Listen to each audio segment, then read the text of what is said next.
Assalamualaikum warahmatullahi wabarakatuh. Kami dari kelompok 12 yang beranggotakan saya Risa Nur Ainda, saya Siti Jarotini Am, kelas D2 PGMI akan menjelaskan tentang fikih wanita yang meliputi haid, nifas, istihadah, dan wanita karir. 1. Pengertian haid. Makna haid menurut bahasa, haid berarti sesuatu yang mengalir.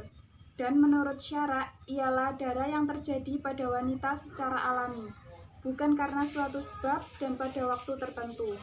Jadi, haid adalah darah normal, bukan disebabkan oleh suatu penyakit, luka, keguguran, atau kelahiran.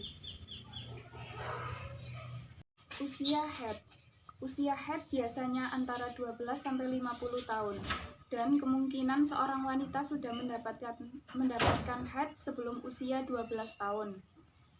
Atau masih mendapatkan haid sesudah usia 50 tahun.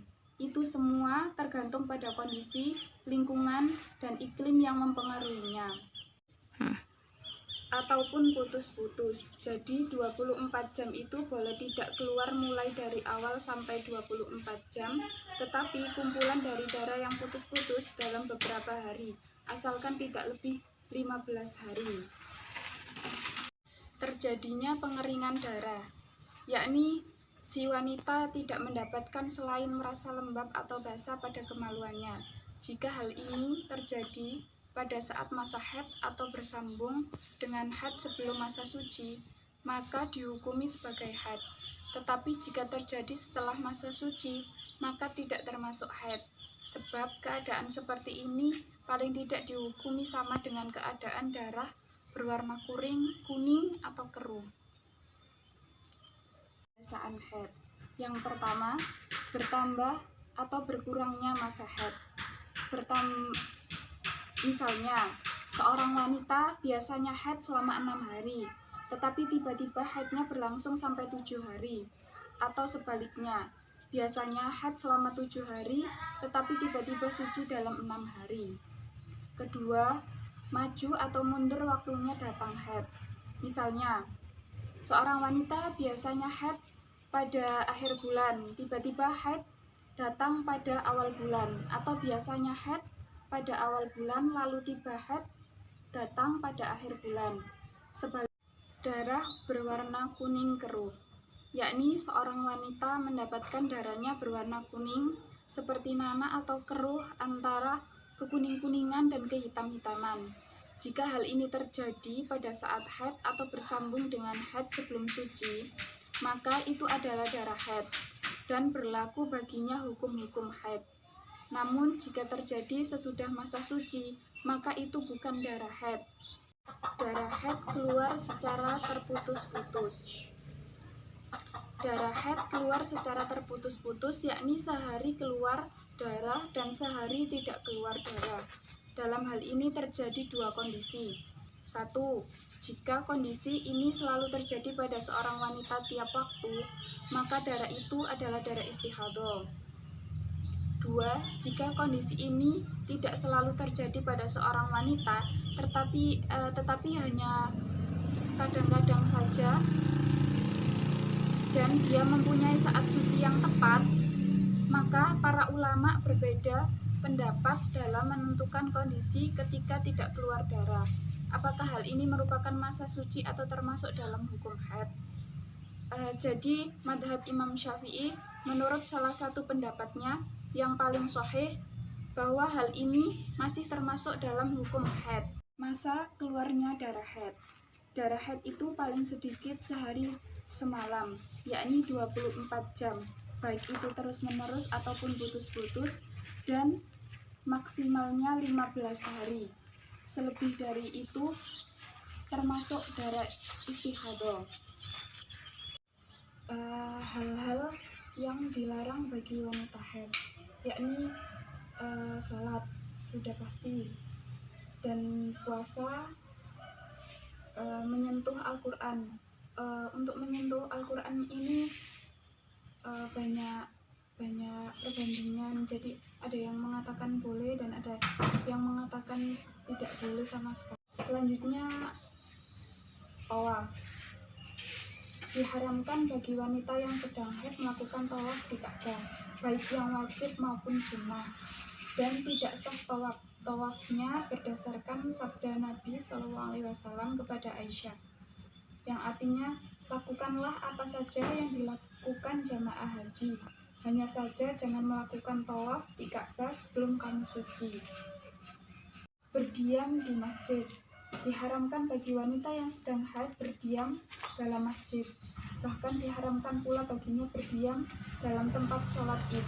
Berdasarkan hadis Ummu Atiyah radhiyallahu an bahwa ia mendengar Nabi SAW bersabda, agar keluar para gadis, perawan, dan wanita haid, tetapi wanita yang sedang haid menjauhi tempat sholat. Bersenggama. Jima atau bersenggama diharamkan bagi suami melakukan jima dengan istrinya yang sedang haid, dan diharamkan bagi istri memberi kesempatan kepada suaminya melakukan hal tersebut. Dalilnya firman Allah Subhanahu wa taala yang artinya, mereka bertanya kepadaku tentang haid. Katakanlah, haid itu suatu kotoran, oleh sebab itu hendaklah engkau menjauhkan diri dari wanita di waktu haid, dan janganlah kamu mendekati mereka sebelum mereka suci. Quran Surat Al-Baqarah ayat 222. Yang dimaksud haid dalam ayat ini ayat di atas adalah waktu haid atau tempat keluarnya darah haid, yaitu farji atau vagina. Dan sabda Nabi SAW yang artinya lakukanlah apa saja kecuali nikah, yakni bersenggama. Mandi. Wanita yang sedang haid jika telah suci wajib mandi dengan membersihkan seluruh badannya. Berdasarkan sabda Nabi SAW kepada Fatimah binti Hubaisi, yang artinya, bila kamu kedatangan haid, maka tinggalkan sholat, dan bila telah suci, mandilah dan kerjakanlah sholat. Kewajiban minimal dalam mandi yaitu membasuh seluruh anggota badan dengan air sampai bagian kulit yang ada di bawah rambut. Yang lebih utama adalah sebagaimana disebutkan dalam hadis Nabi SAW tatkala ditanya oleh Asma binti Sahal tentang mandi haid. Beliau bersabda, hendaklah seorang di antara kamu mengambil air dan daun bidara lalu berwudu dengan sempurna, kemudian mengguyurkan air ke bagian atas kepala dan menggosok-gosoknya dengan kuat sehingga merata ke seluruh kepalanya. Selanjutnya mengguyurkan air pada anggota badannya. Setelah itu mengambil sehelai kain yang ada pengharumnya untuk bersuci dengannya. Asma bertanya, bagaimana bersuci dengannya? Nabi menjawab, maka Aisyah menerangkan dengan berkata, ikutilah bekas-bekas darah. Tidak wajib melepas gelungan rambut kecuali jika terikat kuat dan dikhawatirkan air tidak sampai ke dasar rambut. Hal ini didasarkan pada hadis yang tersebut dalam Sahih Muslim dari Ummu Salamah radhiyallahu an bahwa ia bertanya kepada Nabi SAW, aku seorang wanita yang menggelung rambutku, haruskah aku melepasnya untuk mandi junub? Menurut riwayat lain, untuk mandi haid atau junub, Nabi bersabda, tidak, cukup kamu siram kepalamu 3 kali siraman dengan tanganmu, lalu kau guyurkan air ke seluruh tubuhmu. Apabila wanita yang sedang haid mengalami suci di tengah-tengah waktu sholat, maka ia harus segera mandi agar dapat mendapatkan sholat pada waktunya. Jika ia sedang dalam perjalanan dan tidak ada air, atau ada air tapi takut membahayakan dirinya jika menggunakan air, atau dalam keadaan sakit dan berbahaya baginya jika menggunakan air, maka ia boleh bertayamum sebagai ganti dari mandi sampai hal yang menghalangnya tidak ada lagi, kemudian mandi. Ada di antara kaum wanita yang suci di tengah-tengah waktu sholat, tetapi menunda mandi pada waktu lain. Dalihnya tidak mungkin dapat mandi dengan sempurna pada waktu sekarang ini. Akan tetapi, ini bukan alasan ataupun halangan, karena boleh baginya mandi sekedar untuk memenuhi yang wajib dan melaksanakan sholat pada waktunya. Apabila kemudian ada kesempatan lapang, barulah ia dapat mandi dengan sempurna. Alat selanjutnya, alat pencegah kehamilan. Ada dua macam penggunaan alat pencegah kehamilan. Penggunaan alat yang dapat mencegah kehamilan untuk selamanya. Ini tidak boleh hukumnya. Dan kedua, penggunaan alat yang dapat mencegah kehamilannya sementara. Seorang wanita yang sering hamil dan hal itu terasa berat bagi wanitanya, sehingga ia ingin mengatur jarak kehamilannya menjadi 2 tahun sekali. Maka penggunaan alat ini diperbolehkan dengan syarat seizin suami dan alat tersebut tidak membahayakan bagi dirinya. Macam-macam darah haid. Warna darah haid ada 5 macam. 1. Hitam, warna ini paling kuat. Kedua, merah. Ketiga, abu-abu, yaitu antara warna merah dan kuning. Keempat, kuning. Kelima, keruh antara warna kuning dan putih. Maka kalau ada cairan keluar dari kemaluan tetapi warnanya bukan salah satu dari warna yang 5 tersebut, seperti cairan putih yang keluar sebelum dan sesudah haid, atau ketika sakit keputihan, maka jelas ini bukan haid, tetapi sama dengan kencing. Oleh karena itu, jika keluar terus-menerus, maka tetap diwajibkan sholat dengan cara yang akan diterangkan dalam bab istihadah nanti. Sedangkan sifat-sifat darah selain warna ada 4 macam. 1. Kental. 2. Berbau. 3. Kental sekaligus berbau. 4. Tidak kental dan tidak berbau. Darah yang hitam kental adalah lebih kuat dibandingkan darah hitam yang tak kental.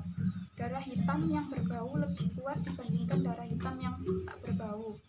Darah kental yang berbau lebih kuat dibandingkan darah kental yang tak berbau atau berbau tapi tidak kental. Begitulah seterusnya pada macam-macam darah yang lain. Kalau darah yang keluar ada 2 macam dan sama kuatnya, seperti darah hitam encer dan merah kental, maka darah yang lebih dulu keluar adalah yang lebih kuat.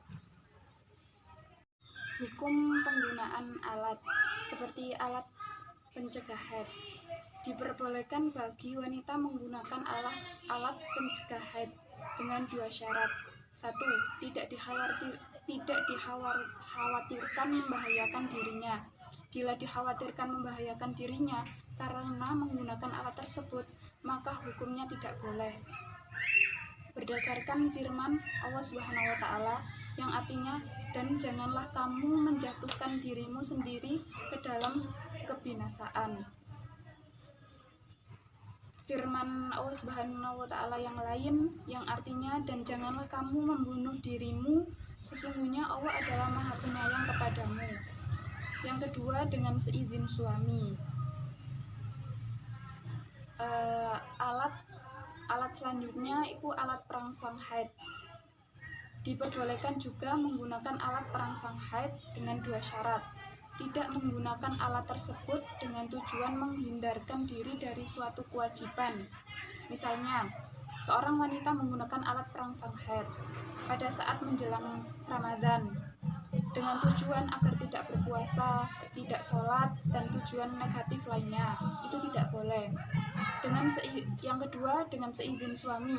Karena terjadinya haid akan mengurangi kenikmatan hubungan suami istri, maka tidak boleh bagi si wanita menggunakan alat yang dapat menghalangi hak suami, kecuali dengan restunya.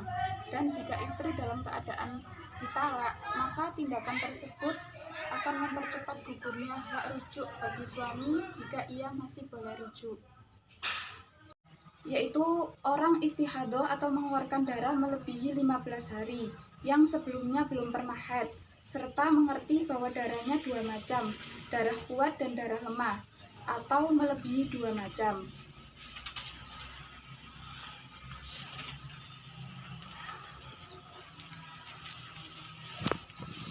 Bagi orang istihadah itu tidak menghalangi perkara yang dilarang atau haram sebab haid. Oleh karena itu, wanita yang istihadah tidak wajib sholat, puasa Ramadan, boleh membaca Al-Quran, bersedekah, dan lain-lain. Kemudian, karena hadas dan najisnya terus menerus, maka jika akan melakukan sholat fardu, harus melakukan 4 perkara terlebih dahulu, yaitu 1. Membasuh kemaluan. 2. Menyumbat kemaluan dengan kapas atau yang serupa, supaya darah tidak menetes keluar. Jadi ketika akan melakukan sholat, setiap sholat itu harus melihat daerah kewanitaannya apakah keluar darah. Jika keluar darah ketika akan melakukan sholat, itu harus menyumbatnya. Jika dibasuh saja tidak bisa, maka harus menyumbatnya dengan kapas, atau pokoknya gimana caranya untuk darah itu tidak keluar. Ketiga, membalut kemaluan dengan celana dalam atau sejenisnya, jadi celana dalamnya berfungsi agar tidak sampai kan disumbat. Terus kita kan nggak tahu, jadi itu sebagai perlindungan gitu, untuk darahnya tidak sampai menetes atau tembus atau bagaimana. 4. Bersuci dengan wudhu atau tayamum. Semua perkara 4 di atas wajib dijalankan ketika akan sholat fardu dan sudah masuk waktu sholat. Dilakukan dengan tertib dan segera, dan setelah selesai bersuci supaya cepat-cepat sholat. Mubtada ghairu mumayyiza. Orang istihadah yang kedua, yaitu orang istihadah yang belum pernah haid, serta darahnya hanya satu macam. Misalnya, hanya darah hitam atau darah merah saja. Al-mu'tada ghairu mumayyiza nasiyah li'adatiha qadran wa waqtan atau al-mutahayyirah. Ini merupakan orang istihadah yang kelima, yaitu orang istihadah yang pernah haid dan suci, darahnya satu macam, dan ia tidak ingin atau tidak mengerti akan ukuran serta waktu adat haidnya yang pernah ia jalankan. Wanita yang demikian ini disebut mutahayyirah. 3. Mu'tada mumayyizah. Orang istihadah ketiga ini disebut orang istihadah yang pernah haid dan suci serta mengerti bahwa dirinya mengeluarkan darah 2 macam atau lebih. Keempat, mu'tada ghairu mumayyiza dzakirah li'adatiha qadran wa waqtan. Orang istihadah yang keempat yaitu orang istihadah yang pernah haid dan suci, darahnya hanya satu macam, serta wanita yang bersangkutan ingat akan ukuran dan waktu haid dan suci yang menjadi adatnya atau kebiasaannya. 7. Al-mu'tada ghairu mumayyiza dzakiran li adatiha waqhan la qadran atau mutahayyirah bin nisbati li qadril adah. Orang istihadah ketujuh adalah orang istihadah yang pernah haid dan suci, warna darahnya hanya satu dan tidak bisa membedakan darah, dan ia ingat akan waktu haid adatnya atau kebiasaannya, tapi tidak ingat pada banyak sedikitnya. Mu'tada ghairu mumayyiza dzakiran li adatiha qadran la waqtan atau mutahayyirah bin nisbati li waqtil adha, yaitu orang istihadah keenam adalah orang istihadah yang pernah haid dan suci, darahnya hanya satu macam, dan ia hanya ingat pada banyak sedikitnya haid yang menjadi adatnya tadi, namun tidak ingat pada waktunya. Istihadah, jadi hikmahnya agar wanita mampu membedakan mana darah istihadah, darah karena sakit, dan darah haid. Kedua, agar wanita mampu membedakan macam-macam darah yang ada pada wanita. Ketiga, agar wanita mampu menjalankan sholat ketika istihadah. Kontemporer istihadah, wanita yang istihadah kan Kontemporer istihadah. Orang wanita yang istihadah kan tetap harus melaksanakan kewajibannya seperti sholat. Jadi apakah wanita yang istihadah apakah harus bersuci setiap akan melakukan sholat? Jadi jawabannya itu setiap wanita yang istihadah itu wajib membersihkan atau melihat daerah kemaluannya dulu apakah ada darah atau tidak, karena darah istihadah kan selalu ada yang terus menerus keluar, ada yang tidak. Jadi setiap akan melakukan sholat itu harus membersihkan dulu, melihat jika ada darah maka wajib untuk menyumbatnya terlebih dahulu agar tidak sampai menetes ketika sholat atau tidak sampai keluar ketika sholat, karena sholat itu kan kita harus dalam keadaan suci. Jadi setiap akan sholat maka harus bersuci. Yaitu nifas. Pengertian nifas adalah darah yang keluar dari rahim setelah melahirkan. Lama keluarnya dari nifas pada umumnya yaitu 40 hari. Adapun hal-hal yang diharamkan wanita pada saat nifas yaitu sholat, puasa, tawaf, iktikaf di masjid, memasuki masjid, jima, tidak boleh diceraikan, dan membaca Al-Quran serta menyentuhnya. Hikmah nifas sendiri yaitu melatih kesabaran wanita. Yang kedua yaitu memberikan kesempatan bagi para ibu supaya lebih fokus kepada buah hatinya yang baru lahir. Problem kontemporernya yaitu bagaimana jika darah nifas berhenti sebelum 40 hari dan keluar lagi? Jawabannya, jika darah nifas tersebut keluar lagi sebelum 40 hari dan jaraknya sebelum 15 hari, maka darah tersebut masih tergolong darah nifas. Tapi jika darah tersebut keluar lagi setelah 60 hari dan jaraknya setelah 15 hari, maka darah itu termasuk darah haid. Keempat yaitu wanita karir. Pengertiannya yaitu wanita karir adalah seorang wanita yang melakukan suatu pekerjaan yang dilandasi dengan keahlian tertentu untuk mencapai kemajuan hidup. Alasan diperbolehkannya wanita untuk berkarir yaitu yang pertama, terdesaknya ekonomi atau memerlukan banyak biaya. Yang kedua yaitu masyarakat memerlukan bantuan para wanita untuk melakukan tugas tertentu seperti kayak guru, perawat, bidan, dan lain sebagainya. Selanjutnya yaitu syarat wanita bekerja di luar rumah. Selanjutnya yaitu syarat diperbolehkannya wanita bekerja di luar rumah. Yang pertama, menutup auratnya. Yang kedua, tidak bercampur baur dengan laki-laki yang bukan mahramnya. Yang ketiga yaitu mendapatkan izin suami atau orang tuanya. Yang keempat, tetap melaksanakan kewajibannya di rumah. Dampak wanita karir yaitu sebagai berikut. 1. Wanita yang terlalu sibuk dengan pekerjaannya dikhawatirkan akan menunda jodoh dan pernikahannya.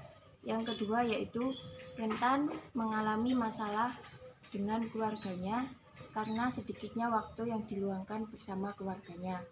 Hikmahnya, belajar wanita karir itu supaya kita dapat mengerti, memahami, dan mengetahui apa saja syarat-syarat diperbolehkannya wanita untuk berkarir, alasannya seperti apa menurut pandangan dan aturan dalam Islam. Problem kontemporernya yaitu apa saja pekerjaan yang diperbolehkan bagi seorang wanita. Pekerjaan yang diperbolehkan bagi seorang wanita yaitu seperti contohnya guru, pekerja pabrik, atau yang lainnya yang tidak membawa kita ke dalam kemaksiatan, yaitu kayak bercampur baur dengan laki-laki yang bukan mahramnya serta membuka auratnya.